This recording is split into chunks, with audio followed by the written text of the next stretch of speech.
네, 반갑습니다. 한국 IBM 데이터 인 AI 쪽에서 텍세일즈 맡고 있는 홍규표 부장입니다. 제 이름이 좀 어렵죠? 네. 발음을 홍구표 아니고 홍규표 부장입니다. 네. 아, 지금 제일 힘드실 시간이시잖아요. 식사하시고 지금 가장 졸리실 시간에 제가 제일 길게 발표를 하게 됐는데 그래도 조금 덜 졸리시게, 그리고 오늘 오셔가지고 생성형 AI가 뭔가, 또는 이제 생성형 AI에서 나오는 단어들이 좀 어려운 단어들이 있거든요. 방금 이제 김창희 상무님께서 파운데이션 모델이라는 말씀도 하셨고, 그 내부에 들어가 보면 조금 더 복잡한 얘기들이 있습니다. 이런 것들을 조금 편하게 쉽게 오늘 조금 이해하시고 설명을 좀 가져가실 수 있는 그런 시간을 가지도록 노력하겠습니다. 하나하나 좀 살펴보도록 하죠. 먼저 이제 말씀드릴 내용은 AI 시장 동향하고 이제 뭐 생성형 AI가 어떤 방식으로 흘러가고 있는지에 대한 얘기를 조금 나눌 거고요. 그다음에 두 번째는 생성형 AI 시대에서 기업들이 진짜 여러 가지 고민들이 있어요. 뭐 김창희 상무님 말씀하셨듯이 이걸 어떻게 적용을 해야 될지, 또는 뭐 C-레벨 분들이 그런 말씀 많이 하시잖아요. 지나가시다가 야, 챗GPT가 뭐야? 야, 파운데이션 모델이라는 게 있다는데 뭐 그거 우리 뭐 적용할 수 없어? 뭐 이런 얘기들을 막 그냥 막 던지시잖아요. 그냥 뭐 기사에서 보시고 뭐 이런 거를 갑자기 막 지나가는데 이렇게 던지시면 참 힘듭니다, 저희가. 그래서 그런 것들을 기업들이 어떤 것들을 고민해야 되는 건지, 그리고 어떤 솔루션들을 도입을 해서 작업을 하게 되면 굉장히 효율적으로 이런 것들을 적용할 수 있는지에 대한 얘기를 두 번째 이제 말씀을 드릴 거고요. 세 번째로 저희가 이제 왓슨엑스라는 브랜드를 이제 론칭을 했어요. 그 고객분들한테 이제 왓슨엑스에 대해서는 말씀드리면, 야, 예전에 왓슨이라는 거 있지 않았어요? 아픈 얘기인데 의료 쪽에서 이제 왓슨을 되게 많이 도입을 하셨었죠. 예, 그걸로 좀 유명해지기는 했으나 유명보다는 악명에 가깝다고 해야 될까요? 어쨌든 네. 그래서 이제 왓슨엑스는 이제 왓슨을 이제 비욘드 왓슨, 또는 이제 왓슨엑스를 넘어서는 차세대 왓슨이다라는 의미로 이제 저희가 브랜드를 론칭을 하게 됐고, 그 왓슨엑스에 여러 가지 컴포넌트들이 있어요. 그것들을 조금 소개드리면서 이야기를 마무리하는 걸로 하겠습니다. 네. 하나하나 살펴보도록 하죠.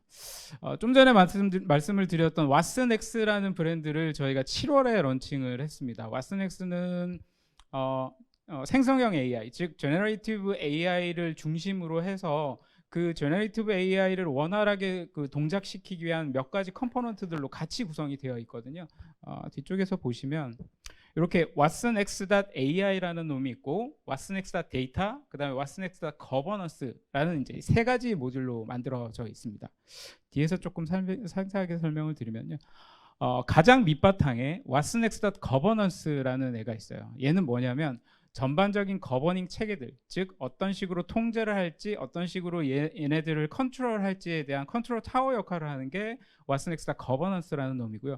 주로 AI에 대한 라이프 사이클이나 AI에 대한 거버넌스, 또는 이제 AI에 대한 신뢰성 같은 것들을 얘가 통제를 하고 작업을 할 수 있는 구조로 만들어져 있습니다. 왜 저런 게 들어가 있는지는 뒤쪽에 챌린지를 보시면서 조금 더 설명을 드릴게요. 그리고 두 번째는 watsonx.data라는 놈입니다. 뭐 말 그대로 watsonx.ai라고 하는 제너레이티브 AI에서 사용하는 데이터들을 핸들링해서 주는 곳이에요. 그래서 데이터 저장소 또는 데이터 공급처라고 보시면 될 것 같고요. 그 뒤쪽에서 이 두 번째 챕터에서 레이크하우스라는 컨셉에 대해서 설명을 드릴 건데, 얘가 그냥 단순히 데이터만 제공하는 것이 아니고 기업에서 사용하는 엔터프라이즈 환경에서 데이터를 핸들링을 할 때 굉장히 편하게 레이크하우스라는 컨셉으로 작업을 할 수 있도록 만들어주고 있습니다. 그래서 그게 watsonx.data라는 놈이고, 그 다음에 이제 최종적으로 지금 이제 먼저 설명드릴 watsonx.ai는 생성형 AI, 또는 이제 우리가 흔히 챗GPT라고 알고 있는 이 그 LLM 모델을 기반으로 한 생성형 AI를 어떤 식으로 구축할지에 대한 플랫폼이거든요. 그래서 그 watsonx.ai에 대해서도 이렇게 말씀을 드릴 예정입니다. 그래서 이런 어떤 세 가지 어떤 그 레이어들을 기반으로 해서 최종적으로 그 저희가 이제 원하는 제너레이티브 AI에 대한 모델들을 트레이닝 시키고 밸리데이션, 즉 밸리데이션하고 튜닝하고 최종적으로 디플로이 하는 데까지 이 전체 라이프 사이클을 저희가 왓슨X라고 하는 브랜드로 제공을 하고 있다. 라고 보시면 좋을 것 같습니다. 이제 whatnext.ai에 대해서 살펴보도록 하죠. 지금 뭐 AI 아까 뭐 인공지능이라고 말씀하셨잖아요. 인공지능이란 말을 저는 아마 아주 어릴 때부터 들었던 것 같아요. 실제로 그 AI 알고리즘들이 개발된 게 거의 40년이 넘었거든요. 그러니까 AI 알고리즘이라는 게 우리 이제 그 인간의 두뇌를 형상화해서 그것들을 알고리즘으로 만들어내고 인간이 생각하는 그런 방식들을 알고리즘으로 이제 그 만들어 놓은 게 AI인데, 이 AI가 왜 갑자기 지금 각광을 받게 됐냐? 40년 전부터 있었던 얘기인데, 이게 이제 그 Generative AI라는 이제 핵심 화두가 이제 나오면서 이 그 내용들이 굉장히 화두가 됐었어요. 이 하이퍼사이클로 봐도 그 제일 우측에 보시는 2023년 하이퍼사이클로 봐도 지금 Generative AI에 대한 기대 요건이 가장 높을 때입니다. 2022년 연말에 챗GPT가 처음 출시가 됐죠. 오픈 AI라는 회사에서 여러 가지 그 내용들을 함축하고 있는 챗GPT라는 모델을 만들어냈고요. 얘는 뒤쪽에서 말씀드릴 파운데이션 모델은 아니에요. 그러니까 LLM 모델을 기반으로 한 애플리케이션에 가깝습니다. 근데 이게 파운데이션 모델까지 넘어간 계기가 있어요. 그 계기를 이제 중간에 조금 설명을 드릴 거고요. 이런 식으로 지금 AI 시장이나 이런 산업들이 굉장히 각광을 받고 있는 이 시점에 C-레벨 분들이 갑자기 관심을 굉장히 많이 가지기 시작하셨습니다. 2016년도에는 AI에 대한 어떤 그 친밀도나 이런 것들이 58%에 불과했다라고 하면 2023년도에는 거의 80%, 90%에 육박하게 AI라는 것들을 내 회사에 직접 적용을 해서 생산성을 높여야 되겠다. 이런 요건들을 계속해서 이제 얘기를 하고 있죠. 위쪽에서 보시면 넷스케이프 모먼트라는 표현이 나와요. 그러니까 인터넷이란 월드와이드 웹이라는 게 이제 만들어지고 난 다음에 얘를 활성화시켰던 어떤 그 변곡점 또는 이제 촉발제 같은 역할을 했던 게 넷스케이프라는 웹 브라우저입니다.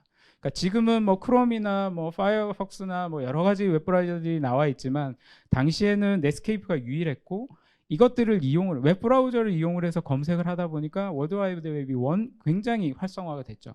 이 챗GPT가 이런 어떤 시발점 또는 변곡점이 됐을 거라고 이제 얘기를 많이들 하고 계세요. 그래서 지금 시장도 굉장히 활성화가 되고 있는 과정이다. 그리고 실제로 팬데믹을 지나면서 저희가 코로나를 한 3년 겪으면서 가정에서 일을 하고 재택근무를 하면서 여러 가지 일들을 비대면으로 처리하기 시작했죠. 그래서 이 AI의 역할들이 굉장히 커졌어요. 실제 2020년도에는 이 그 ROI ROI 관점으로 봤을 때 AI가 그렇게 투자 대비 ROI가 이제 많이 나오지는 않았었거든요. 근데 팬데믹을 지나면서 굉장히 비약적으로 6배 이상이 증가를 했습니다. 충분히 AI를 투자할 만한 가치가 있다라고 사람들이 인식을 하기 시작했고요. 특히 제너레이티브 AI 쪽은 더 비약적으로 2025년에는 지금 현재 상태보다 40% 이상이 ROI가 증가할 것이다라는 연구 결과들이 계속 쏟아져 나오고 있습니다. 이건 굉장히 보수적으로 본 것 같아요. 우리 그 업무상에서나 또는 이제 뭐 특히 이제 IT 분야 쪽에서는 이제 그 코드를 자동으로 생성하는 이런 분야에서 생산성이 굉장히 지금 높아지고 있는 상황이거든요. 이게 단지 IT 분야뿐만 아니고 다양한 분야에서도 지금 적용이 가능하다. 그래서 ROI가 증가할 것이다라고 이제 기대를 하고 있습니다.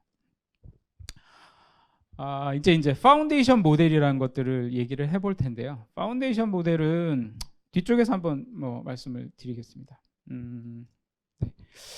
이 트래디셔널한 AI 모델은 단지 이제 뭐 뉴럴 네트워크나 이런 것들, 사람의 뇌를 형성해서 알고리즘을 만들고 그것들이 이제 적용하는 그런 AI 알고리즘들이 상당히 많은데요.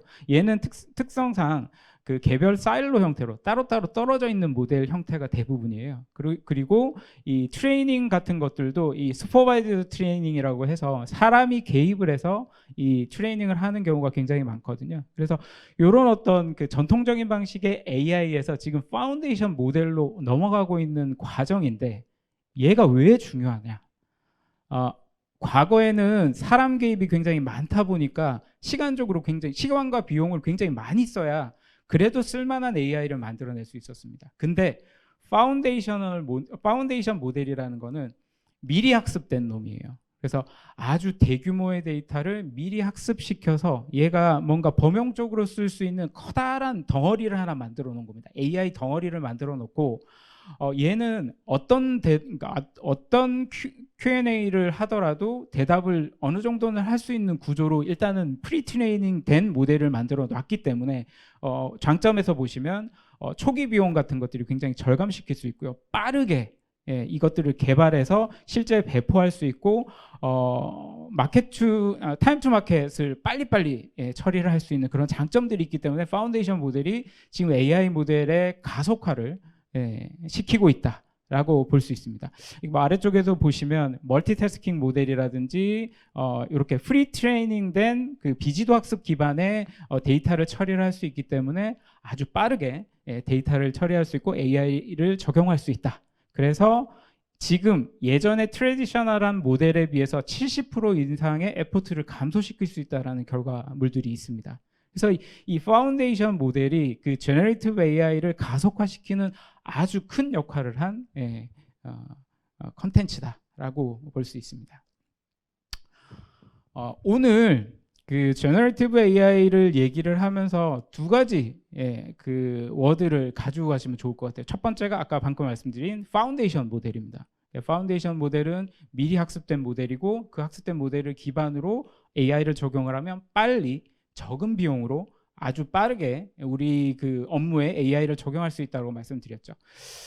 이 파운데이션 모델을 만듦에 있어서 이 트랜스포머라는 그 범블비 아니고 트랜스포머라는 얘가 굉장히 큰 역할을 했거든요. 얘가 뭐냐면 그냥 이 지금 유튜브 요 그 링크를 따라 들어가시면 되게 복잡하게 설명이 되어 있기는 한데 트랜스포머라는 거는 병렬 처리 모듈이에요. 그러니까 과거에는 이 사일로 형태로 떨어져 있던 AI 모델들을 학습시킬 때 얘를 병렬 처리를 할 수 있는 구조가 잘 안 됐었거든요. 소프트웨어적으로. 하드웨어적으로는 물론 이제 병렬 처리를 할 수 있는 뭐 GPU를 병렬로 연결해서 쓸 수는 있었지만 소프트웨어적으로는 안 됐었는데 구글에서 트랜스포머라는 그 뭐 말하자면 논문 같은 것들을 오픈했어요. 그래서 트랜스포머라는 놈은 인코더하고 디코더하고 중간에 처리 기관들을 이용을 해서 병렬 처리를 할 수 있는 구조를 만들어줬어요. 그러다 보니까 AI를 학습할 수 있는 시간 자체를 엄청나게 줄인 겁니다. 그래서 이 파운데이션 모델이라는 게 트랜스포머라는 모듈을 이용을 해서 병렬 처리를 하다 보니까 빠르게 뭔가 학습할 수 있는 기반이 만들어졌다. 그래서 지금 제너레이티브 AI가 각광을 받게 됐다라고 해도 과언이 아닙니다. 네, 이런 거. 파운데이션 모델과 트랜스포머라는 용어만 잘 정리를 해가셔도 오늘 뭐 오신 시간은 아깝지 않으시라고 생각이 됩니다. 그래서 이렇게 처음에 챗GPT라는 LLM 모델 기반의 애플리케이션이 이 파운데이션 모델이라는 용어와 이 기술들을 촉발했고 그 촉발된 내용들을 기반으로 제너레이티브 AI가 시장에 활성화되고 있다. 네, 이렇게 보시면 될 것 같습니다. 그래서 지금은 챗GPT뿐만 아니고 여러 가지 모델들이 나오고 있죠. 뭐 이제 뭐 라마라는 모델도 이제 메타에서 이제 만들어지게 됐고, 허깅페이스라는 그 각각의 LLM 모델들을 굉장히 많이 가지고 있는 커뮤니티 상에서도 파운데이션 모델이 워낙에 오픈 소스로 널리 알려져 있습니다. 지금 적용 분야는 아까 말씀드렸던 뭐 코드 제너레이팅 하는 분야와 그다음에 내추럴 랭귀지 부분. 그리고 뭐 보통은 이제 지금 이미지 처리라든지 이런 것들을 통해서 여러 가지 데이터들을 인식하는 인식 작업들을 하는 분야에 국한되어 있습니다. 빨간 부분을 보시면 될 것 같고요. 지금은 계속해서 확장되고 있는 상황입니다. IT 데이터 부분이라든지 비즈니스 데이터, 그다음에 스피치, 뭐 TTS나 뭐 STT 같은 이런 솔루션들하고 같이 연계를 해서 파운데이션 모델이 실제 사람의 그 언어들을 받아들여서 그 데이터를 분석해가지고 답을 주는 이런 작업들을 지금 이제 널리 검토를 하고 있죠. 그래서 지금 시점은 제너레이티브 AI를 기반으로 해서 유스 케이스들을 발굴하는 시점이라고 보여져요. 그러니까 POC를 굉장히 적극적으로 하고 있거든요. 저희만 해도 지금 수십 군데의 회사들과 함께 POC를 하고 있고요. 그 POC를 하는 과정에서는 각각의 그 개별 회사들에서 유스 케이스들을 이제 발굴을 하고 그 유스 케이스를 기반으로 해서 실제 시스템을 어떻게 자동화할지 또는 이 제너레이티브 AI를 이용을 해서 ROI를 어떻게 뽑아낼지에 대한 실증 부분을 지금 막 진행을 하고 있는 그런 상황이라고 보시면 좋을 것 같아요. 네, 앞쪽에 서두가 좀 길었습니다. 네, 뭐 이것저것 설명을 이제 이해를 돕기 위해서 이제 설명을 드렸던 부분이고요.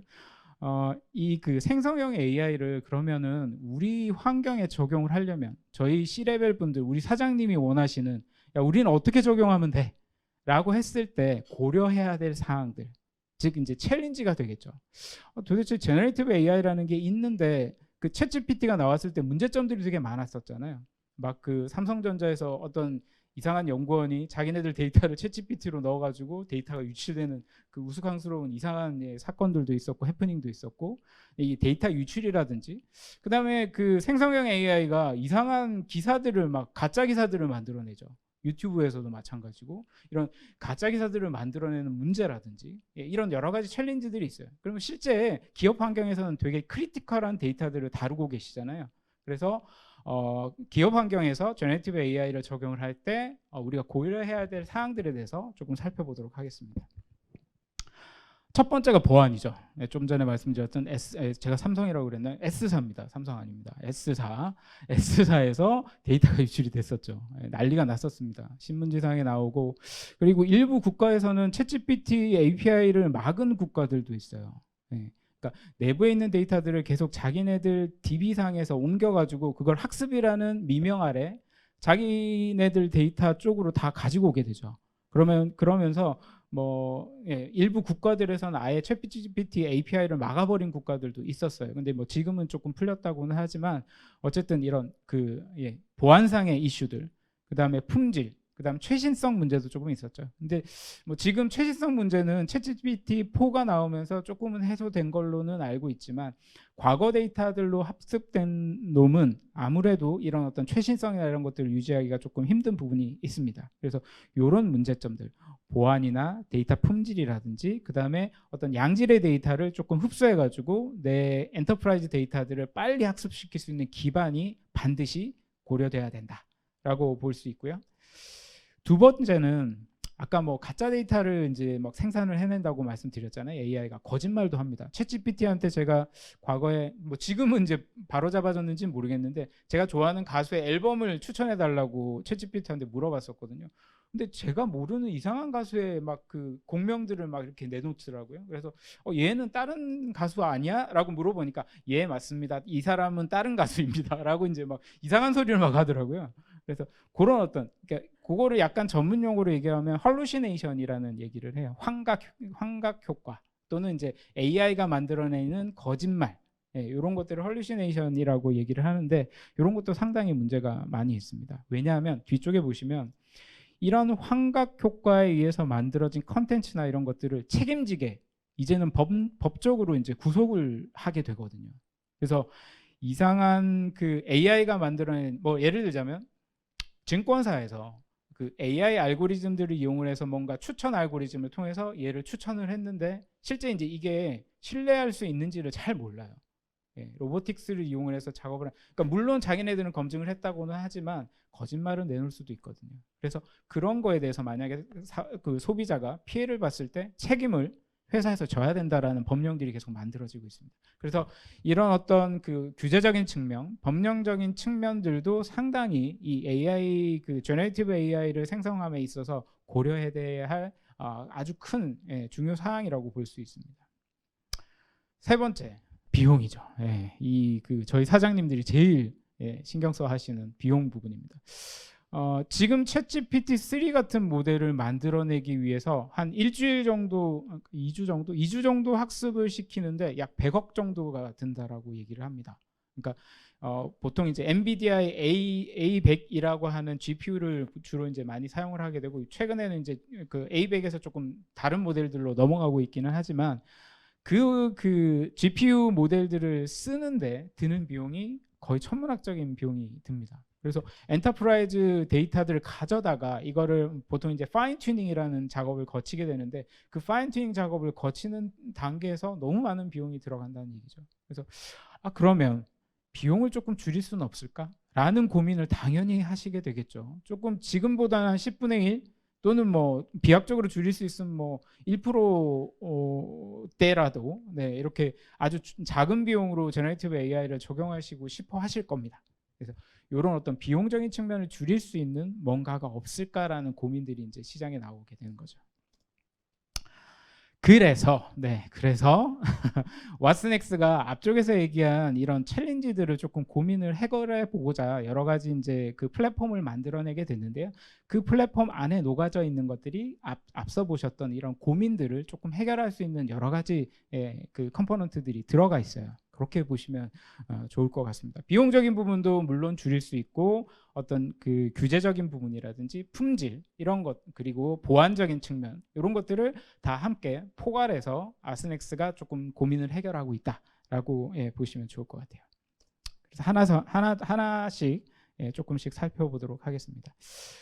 앞서 말씀드렸듯이 2023년 7월에 저희 그 알빈드 회장께서 직접 나오셔가지고 왓슨엑스라는 브랜드를 런칭 행사에서 발표를 하셨고요. 왓슨엑스는 아까 그 처음 장표에서 보여드렸듯이 왓슨엑스.ai, 왓슨엑스.data, 그 다음에 왓슨엑스.governance 이런 세 가지 컴포넌트로 이루어진 제품입니다. 제너레이티브 AI를 생성할 수 있는 플랫폼, 뭐 생성도 가능하고 빌드하고 트레이닝하고 이것들을 최종적으로 디플로이까지 할 수 있는 게 왓슨엑스.ai라고 설명을 드렸고요. 그 왓슨엑스.ai를 기반으로 해서 여러 가지 모듈들이 구성이 되어 있는 구조입니다. 플랫폼 구성을 한번 보면요. 과거에 이 전통적인 방식의 AI 모델들도 쓸 수 있는 구조로 되어 있어요. 그 AI 모델, 트레디셔널한 AI 모델을 기반으로 해서 위쪽에 파운데이션 모델을 컨트롤할 수 있는 컨트롤 모듈들이 있어요. 거기에 프롬프트 랩이라는 게 있고 튜닝 스튜디오, 그다음에 뭐 API나 이런 여러 가지 라이브러리나 또는 이제 쓰실 수 있는 편하게 쓰실 수 있는 API 모델들이 같이 들어가 있다라고 보시면 좋을 것 같습니다. 그리고 아랫단에는 이제 레드햇 오픈시프트라고 하는 컨테이너 기반으로 이제 구성이 되어 있기 때문에 오토 스케일러블하게 이것들을 컨트롤한다거나 이런 것들도 상당히 유연하게 작업이 되어 있다라고 보실 수 있습니다. 뒤쪽에서 조금씩 설명을 드릴게요. 얘는 이제 프롬프트 랩이거든요. 프롬프트 랩이라는 게 프롬프트 튜닝이라는 용어를 들어보셨나요 혹시? 그 챗GPT를 얘기를 할 때도 보통은 질문을 하고 거기에 대한 답변을 받잖아요. 그 답변 받고 난 다음에 저희가 좀 모자라는 부분들 위 질문에서 내가 이런 것들을 보충해서 나한테 설명을 해줘 라고 하는 그런 프로세스들이 있어요. 그것들을 이제 프롬프트 프로세싱이라고 보통 얘기를 합니다. 질문하는 방식이죠. 질문하는 것들을 내가 똑똑하게 질문을 하면 얘가 똑똑하게 대답을 해줘요. 가비지 인 가비지 아웃이라고 쓰레기 질문을 하면 쓰레기가 나옵니다.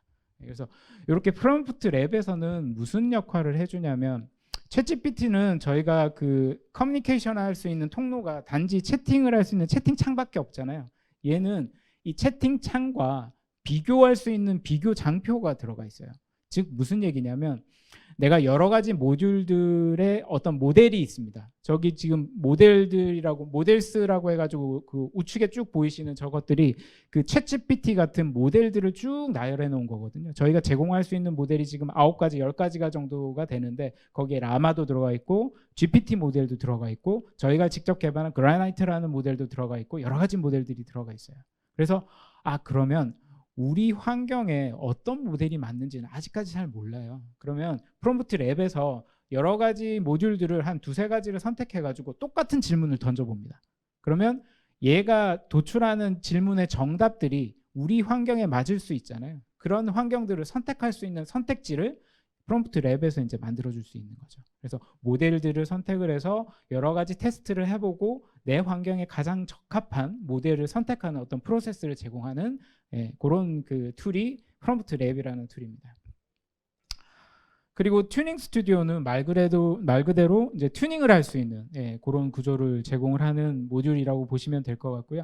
튜닝 스튜디오 안에서는 어떤 거냐면 내가 이것 그 특정 모듈들이 여러 가지가 있거든요. 제너레이티브 AI에서는 뭐 서머라이제이션, 즉 뭐 요약을 할 수 있는 것들도 있고 이메일 같은 컨텐츠를 제작하는 형태의 어떤 결과물을 낼 수도 있고 굉장히 다양한 어떤 결과물들을 낼 수 있는데 그 결과물들을 어떻게 낼지에 대한 내용과 그다음에 튜닝을 내가 어느 정도 수준까지 할 건지 그런 것들을 선택해가지고 파인 튜닝을 하는 기능입니다. 즉 이제 그 모델을 튜닝한다는 개념 자체가 내 업무에 맞도록 미세 조정을 한다는 의미거든요. 근데 얘가 이제 돈이 좀 많이 들어가요.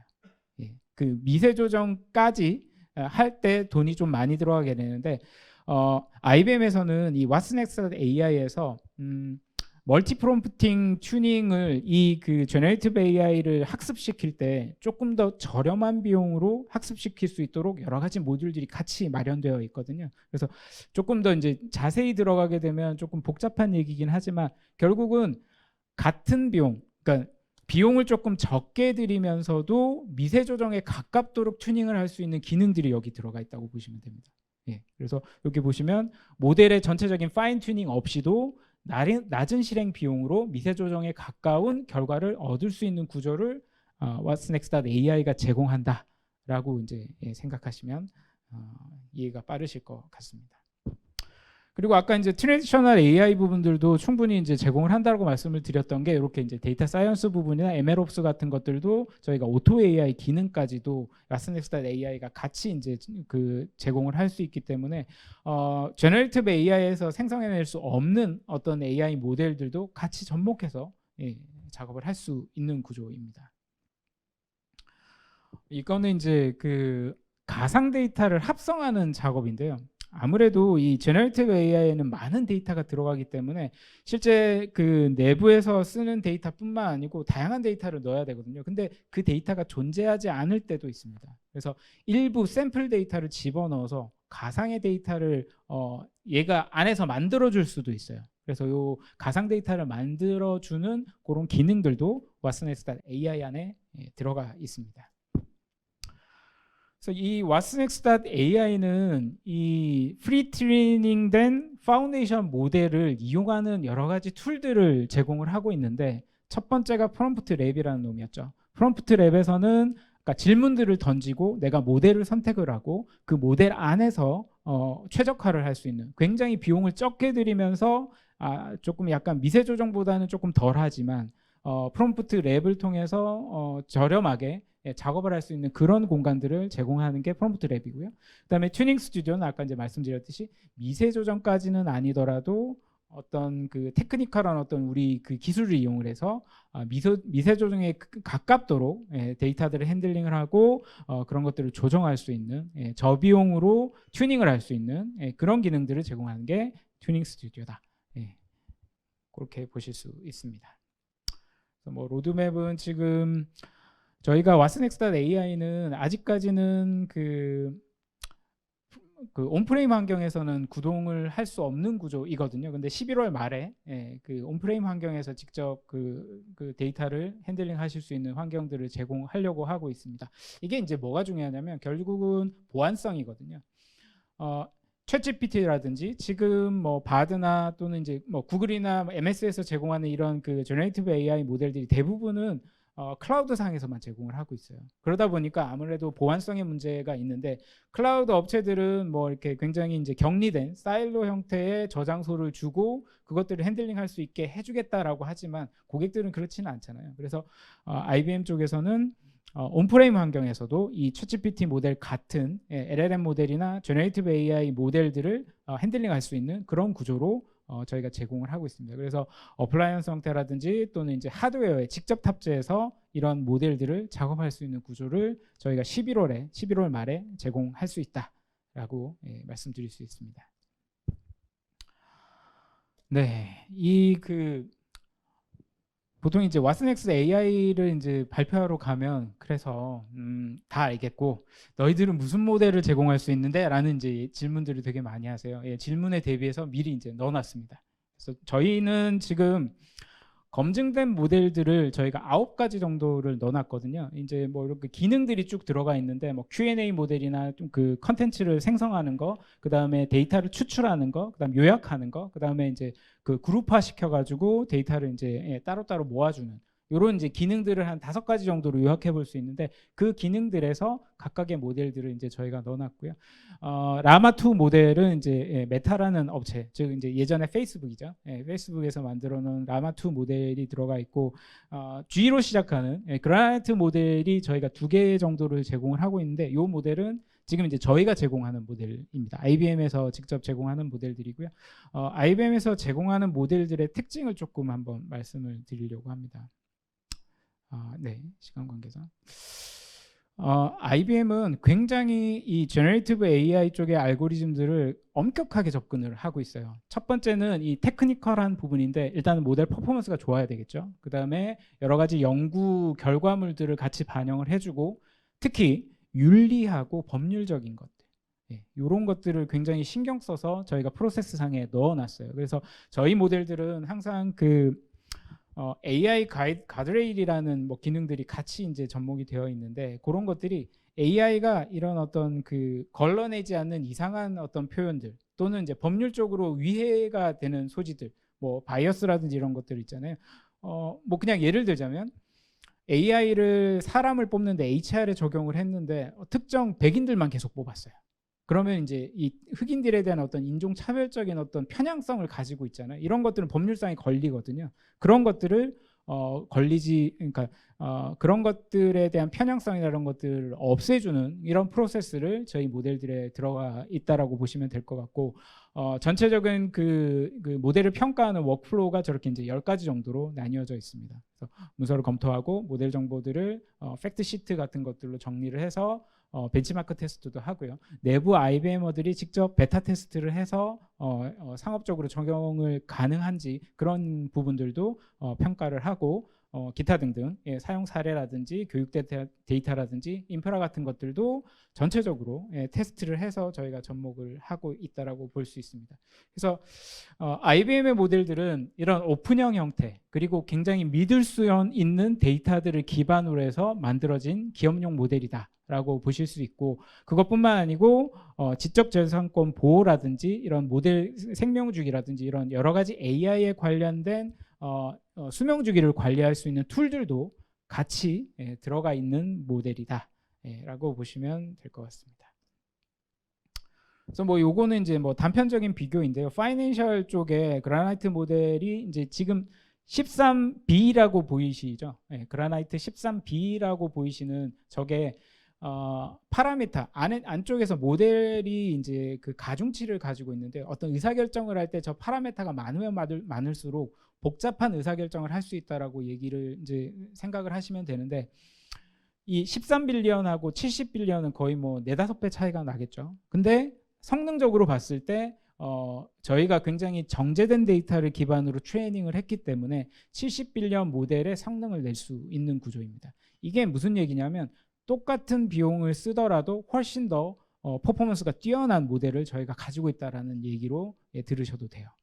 그래서 이런 어떤 모델들을 저희가 지속적으로 계속 지금 발굴을 해내고 있고 제공을 하려고 하고 있다라고 보시면 될 것 같습니다.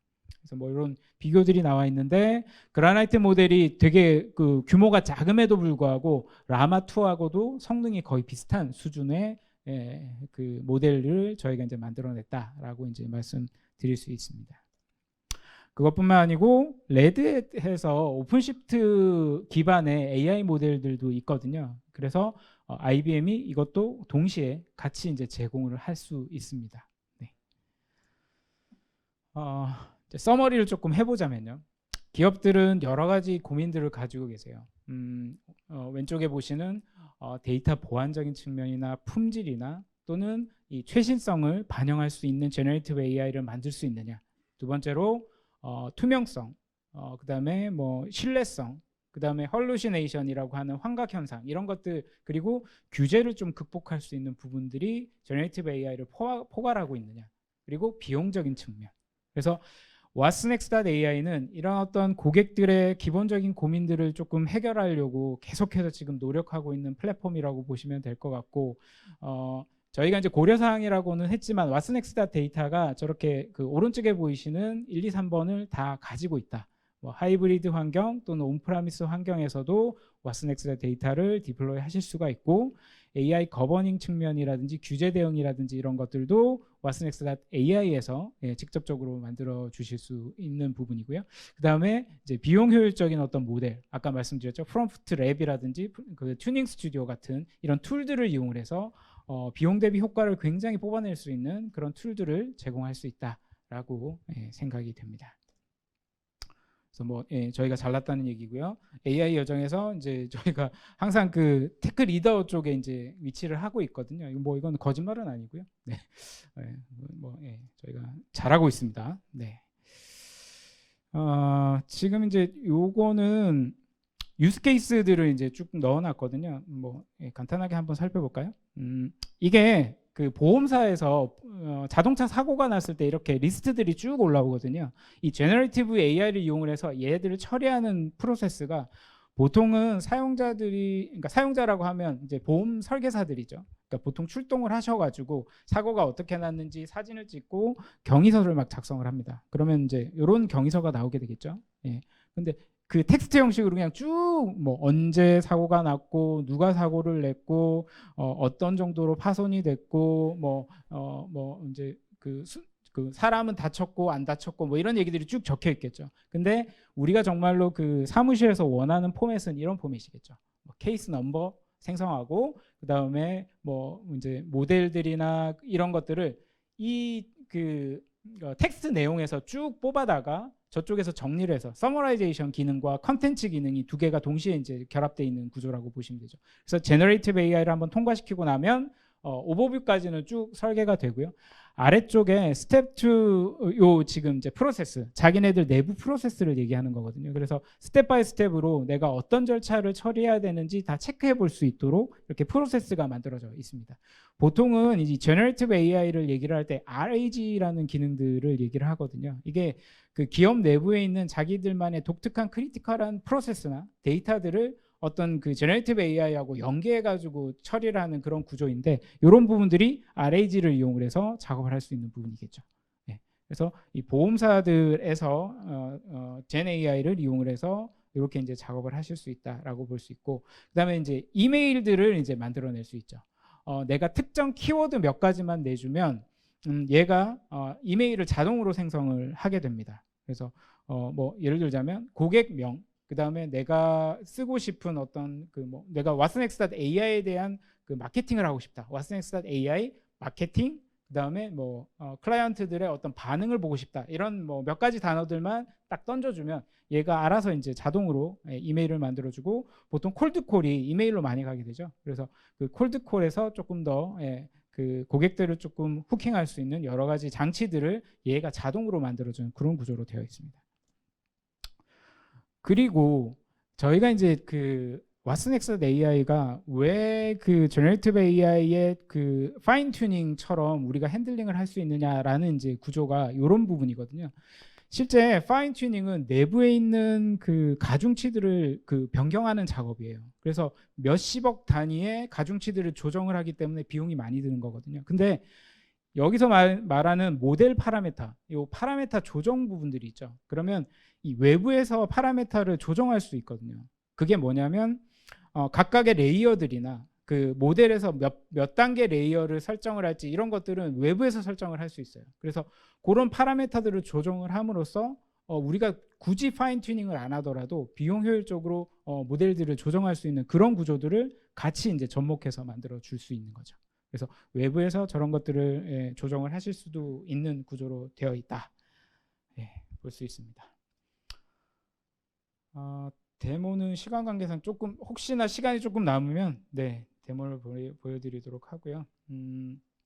이번에는 잠깐 물을 좀 마시고요. 제가 목이 타서 두 번째 모듈로 왓슨엑스.데이터라는 것들을 조금 얘기를 드리려고 하는데요. 아까 이제 잠깐 설명드렸던 그 왓슨엑스.데이터는 왓슨엑스.ai에 먼저 이제 데이터를 제공하는 게 첫 번째 목적이에요. 두 번째 목적은 데이터 레이크하우스라는 컨셉을 뒤에서 설명드릴 거거든요.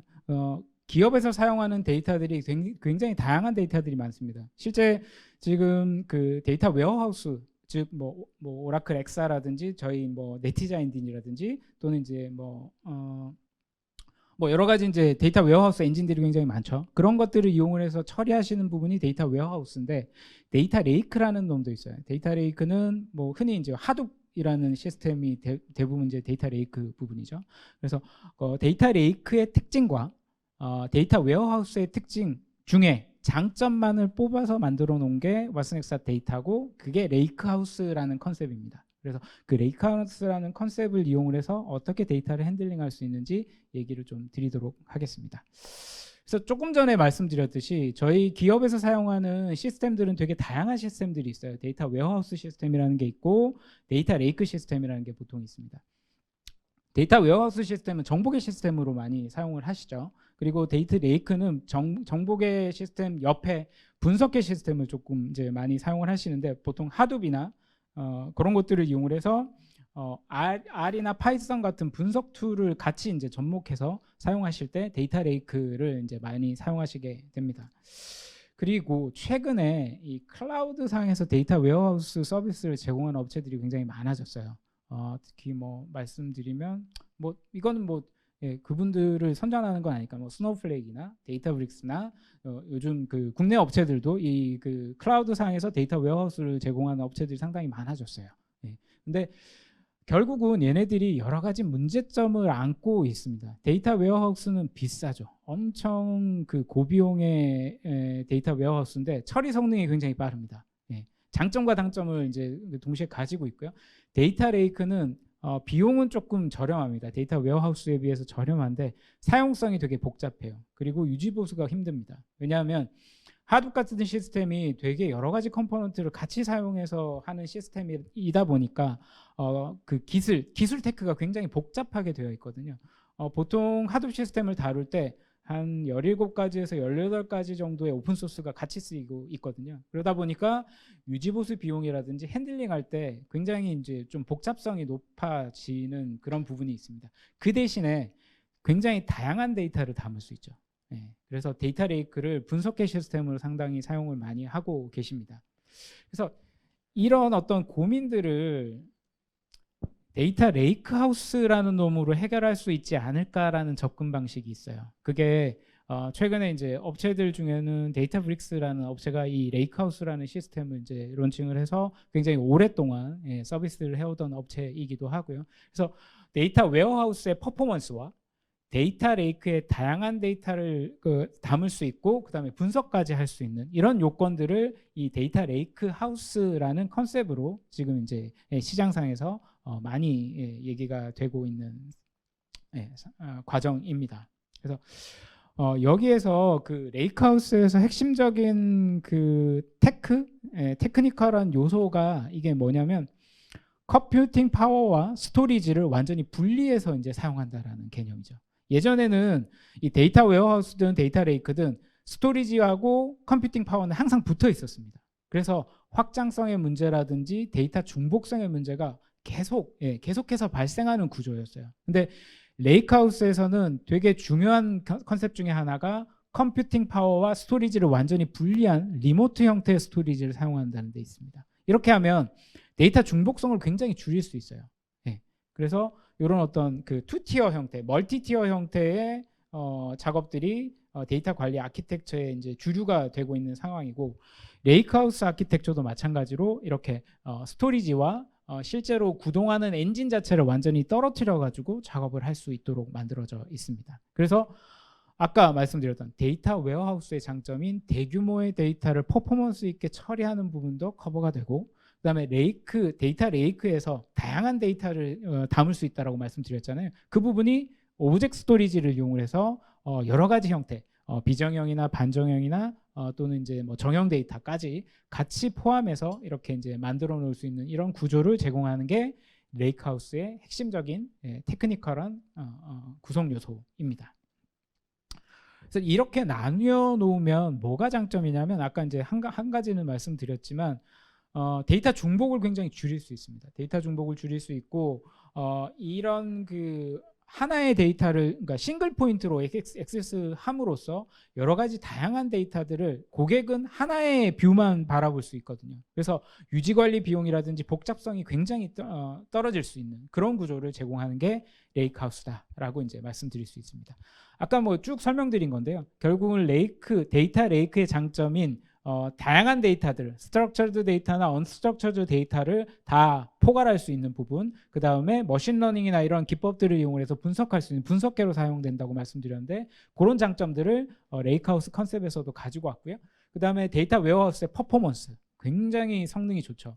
성능이 좋고 그다음에 BI 솔루션이나 이런 그 대시보드를 연결을 해서 데이터를 표출하는 데 굉장히 특화되어 있는 솔루션이죠. 그래서 그런 장점들을 다 같이 가지고 있는 게 레이크하우스다라고 볼 수 있고요.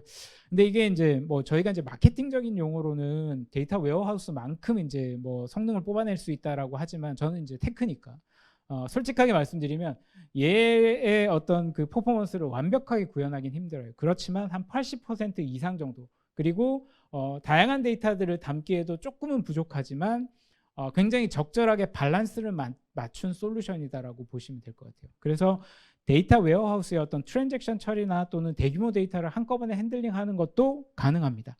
그렇지만 데이터 웨어하우스만큼 100%뭐 120% 이상을 얘가 커버한다라고 보기는 힘들고 약 한 80% 정도의 어떤 퍼포먼스를 충분히 할 수 있다. 그래서 저희가 이제 얘기하는 건 데이터 레이크 시스템을 도입을 하실 때 데이터 웨어하우스는 아주 크리티컬한 데이터라든지 퍼포먼스를 굉장히 심하게 요하는 어떤 그런 데이터를 핸들링 하실 때 특화해서 쓰시고, 나머지 그 뭐 적절한 어떤 우리가 그 뭐 대시보드라든지 BI 솔루션들을 이용을 해서 연계하는 시스템들은 충분히 이 레이크하우스 시스템에서 커버할 수 있거든요. 그래서 그렇게 적절해서 분산해서 작업을 하시면 싱글 포인트로 데이터 액세스를 하면서 유지보수 비용도 줄이면서 데이터 웨어하우스의 확장이나 이런 아주 비싸게 확장해야 되는 부분이나 이런 여러 가지 그 에포트들을 줄일 수 있다. 그렇게 보시면 굉장히 접근하기 쉬우실 것 같습니다. 근데 뭐 처음 시작은 그렇다고 하더라도 향후에 저희의 목적은 데이터 웨어하우스와 데이터 레이크를 완전히 레이크하우스 시스템에 녹여서 작업하는 게 저희 최종 목표라고 볼 수 있겠죠. 네. 그래서 이런 시스템들이 있고요. 아까 말씀드렸던 뭐 드리미오나 데이터브릭스나 스타버스트 같은 이런 그 이제 글로벌한 업체들이 다 이 레이크하우스 시스템이라는 것들을 가지고 있는데요. IBM의 좀 특징적인 부분은 얘네들은 클라우드 상에서만 데이터를 핸들링할 수 있어요. 즉 아까 클라우드 데이터 웨어하우스 시스템이라는 게 중간에 나왔다고 말씀드렸잖아요. 실제로 레이크하우스 시스템을 얘네들이 하고 있다라고는 하지만 클라우드 상에서만 할 수 있습니다. 근데 IBM의 왓슨엑스 데이터는 하이브리드 클라우드 또는 온프라미스 환경에서도 얼마든지 디플로이가 가능한 그 국내 시장에 조금 특화되어 있다라고 볼 수도 있죠. 그래서 여러 가지 환경에서도 디플로이가 가능하다. 그리고 멀티 엔진을 제공한다. 이게 이제 뒤쪽에서 조금 멀티 엔진을 제공한다는 게 어떤 장점을 가지냐면 아까 이제 제가 왓슨엑사 데이터가 싱글 포인트에서 뷰를 제공할 수 있다라고 말씀드렸잖아요. 즉 사용자는 여러 시스템에 옮겨 다니면서 다양한 쿼리들을 처리할 필요가 없습니다. 하나의 뷰만 보면서 내가 BI 솔루션을 이용하고 싶을 때는 프레스토 엔진을 이용하고 내가 뭔가 뭐 인제스션이나 또는 이제 분석 작업을 하고 싶을 때는 스팍 엔진을 이용해서 이렇게 여러 가지 엔진들을 제공을 함으로써 다양한 처리를 하나의 통해서 작업을 하실 수 있어요. 그렇게 하게 되면 아까 이제 데이터 중복성이라든지 그다음에 시스템의 어떤 그 중복적으로 테크니컬한 기술들을 내가 습득해야 되는 그런 어떤 그 여러 가지 어려움들을 굉장히 대폭 줄일 수 있다라고 볼 수 있습니다. 그래서 뭐 여러 가지 특징들이 쭉 나와 있는데요. 네. 한 시간이 되게 길 것 같았는데 시간이 너무 빨리 가가지고 중간중간에 조금 생략은 하고 왓슨엑사 데이터를 얘기하면서 아이스버그를 또 얘기를 안 할 수는 없어요. 아이스버그라는 놈이 그 오픈 테이블 포맷을 제공하는 놈인데 얘가 뭐냐면 플러그 같은 애예요. 그래서 아래쪽에 아까 오브젝트 스토리지가 있다라고 말씀드렸고 이걸 리모트로 이제 컨트롤한다고 말씀드렸잖아요. 근데 오브젝트 스토리지 안에는 데이터 포맷이 굉장히 다양합니다. CSV도 있고 엑셀 파일도 있고 그다음에 에이브로나 파켓이나 또는 뭐 이런 여러 가지 파일 포맷들이 있는데 얘네들을 위쪽에서 엔진에서 읽으려면 뭔가 중간 매개체가 필요하거든요. 그 매개체가 아이스버그라는 오픈소스입니다. 그래서 얘가 중간에서 테이블을 읽을 때 해석을 해주는 거예요. 프레스토 엔진에서 읽을 때 해석을 해주고 또는 스팍 엔진이나 다른 엔진들에서 읽을 때 해석을 해주는 역할을 합니다. 그래서 뭐 이게 제가 단순하게 딱 한 가지만 말씀을 드렸는데 아이스버그가 굉장히 많은 기능들을 가지고 있거든요. 뭐 롤백 기능이라든지 뭐 스냅샷 기능이라든지 이런 여러 가지 기능들을 가지고 있는데 뭐 그런 기술들을 얘기를 다 드리기는 조금 힘든 부분이라 그렇게 커넥터 역할을 해주는 게 아이스버그라는 컴포넌트다라고 보시면 되고 왓슨엑사 데이터가 그것들을 다 가지고 있습니다. 그래서 뭐 정리를 하자면 왓슨엑스 데이터는 이렇게 이제 싱글 포인트로 액세스를 함으로써 유지보수 비용이라든지 기술 스택이라든지 이런 것들을 대폭 낮출 수 있는 그런 개념의 장점을 하나 가지고 있고요. 두 번째는 아까 이제 뒤쪽에서 그 왓슨엑스 거버넌스라는 놈을 이제 말씀을 드릴 텐데, 이 왓슨엑스 거버넌스를 이용해서 내정된 거버넌스나 보안 체계라든지 그다음에 정책이라든지 이런 것들을 접목을 할 때 굉장히 쉽게 빠르게 이렇게 거버닝 체계들을 만들 수 있는 구조도 왓슨엑스 데이터가 동시에 가지고 있다. 그리고 이런 어떤 데이터 웨어하우스의 비용이나 또는 이제 데이터 레이크에서 확장에 필요한 비용들이나 이런 것들을 아주 대폭 절감할 수 있는 구조다. 그렇게 보시면 왓슨엑스 데이터를 이해하실 수 있을 것 같습니다. 왓슨엑스 데이터를 얘기를 하면서 이 내용은 한번 말씀을 드릴 수 있을 것 같아요.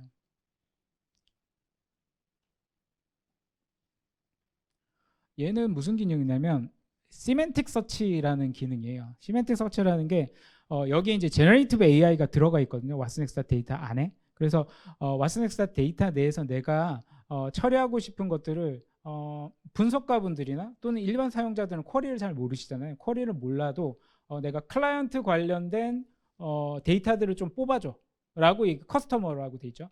커스터머 관련된 데이터를 뽑아줘 라고 얘기를 하면 얘가 자동으로 이것들을 구현해서 작업을 할 수 있도록 만들어 줍니다. 이렇게 보시면 이렇게 테이블들을 쭉 뽑아주고요. 그러니까 대화형으로 내가 데이터를 핸들링할 수 있는 거죠. 조인도 할 수 있고 그 데이터 안에 들어가 있는 세부 사항들도 같이 볼 수 있고, 지금 보면 컨셉 그 디스크립션이라고 되어 있는 놈들도 얘가 그냥 데이터를 가지고 있는 게 아니고요. 내부에서 제너레이티브 AI가 저것들을 생성해내요. 그러니까 커스터머 관련된 데이터들이 어떤 방식으로 쓰였는지를 얘가 쭉 조사를 해서 저기에 이제 같이 컨셉으로 보여주는 구조로 되어 있습니다. 그래서 그 제너레이티브 AI 특징 중에 컨텐츠를 생성하는 기능들이 있거든요. 서머라이제이션하고 컨텐츠를 생성하는 기능들도 이 기능 안에 이제 포함되어 있는 겁니다. 그래서 SQL 쿼리를 모르시더라도 이런 식으로 대화형으로 데이터들을 뽑아낼 수 있는 구조를 가지고 있다. 심지어 조인도 해볼 수 있고 그 조인 함수 안에서 내가 핸들링할 수 있는 여러 가지 컴포넌트들도 같이 포함되어 있다라고 보시면 좋을 것 같아요. 네. 지금 뭐 조인하는 모습들이 보이고 있죠. 네. 네. 다 말씀드리기는 힘들 것 같고, 네. 이제 그 왓슨엑스 거버넌스 이제 최종적으로 제일 마지막 얘기를 할 텐데요. 요거는 이제 조금 간단하게 얘기를 드려야 될 수밖에 없는 거는 11월 말에 정식 GA가 됩니다. 정식 출시가 11월 말에 되기 때문에 얘기를 이제 아주 간단하게 드릴 거고, 얘는 왓슨엑스 데이터와 왓슨엑스 AI 안에서 AI에 대한 라이프 사이클을 관리를 하고 전체적인 모델에 대한 어떤 편향성이라든지 트러스트워디 AI라고 해서 신뢰할 수 있는 AI 결과물들을 낼 수 있는 그런 어떤 모니터링 툴들이 들어가 있어요. 그래서 편향성이 나타나게 되면 알라밍을 울려주고 그다음에 뭐 바이어스나 이런 것들을 체크해가지고 그것들을 룰 베이스로 컨트롤할 수 있는 그런 구조들을 제공하는 게 왓슨엑스 거버넌스라고 보시면 제일 좋을 것 같아요. 그리고 규제에 대한 어떤 정책이나 이런 것들을 바로바로 적용을 할 수 있다라고 말씀드렸는데 이 왓슨엑스 거버넌스가 그런 역할들을 해줍니다. 뭐 예를 들자면 주민등록번호를 아스테리크 처리하는 부분이라든지 또는 이제 주소를 뭐 일부만 보여주는 기능, 그 다음에 권한 관리를 하는 기능들, 이런 것들이 왓슨엑스 거버넌스 안에 들어가 있습니다. 네, 화면들은 뭐 파운데이션 모델의 전사 관리 뭐 대시보드 같은 것들을 보여주는 부분이 있고요. 뭐 승인 관리 체계라든지 라이프 사이클을 관리를 해주고, 그다음에 파운데이션 모델의 카탈로그를 관리를 하고, 그다음에 파운데이션 모델 팩트 시트라고 해가지고 파운데이션 모델이 어떤 특징을 가지고 있고 얘네들은 어떤 학습을 했고 이런 내용들을 쭉 정리해서 이제 보여주는 그런 여러 가지 화면들을 같이 제공을 해줄 수 있는 툴입니다. 네. 마지막으로 왓슨엑스에 대해서 굉장히 궁금해하신다라고 하면 지금 이제 제가 굉장히 간략하게만 소개를 드렸잖아요. 그래서 어떤 브리핑 세션이나 디스커버리 워크숍 같은 것들을 저희가 프로그램으로 준비를 많이 해놨어요. 그래서 저랑 같이 고객의 내부에 있는 어떤 업무 프로세스들을 분석을 해서 이게 왓슨엑스다 뭐 AI를 적용을 할지 또는 데이터를 적용할지 거버넌스를 적용할지 따로따로 적용을 할 수도 있거든요. 그래서 그런 내용들을 같이 고민을 해보고 제일 중요한 거는 공짜입니다. 네, 무료입니다. 네, 그래서 네, 워크숍을 진행을 하실 때 뭐 비용 같은 것들은 전혀 들지 않고요. 내부에서 어떻게 운용을 할지 이런 고민들이 있으시다고 하면 주저하지 마시고 저희 다름테크 쪽으로 연락을 주시면 저희가 같이 진행을 해보도록 하겠습니다. 제 발표는 여기까지이고요. 장시간 들어주셔서 감사합니다.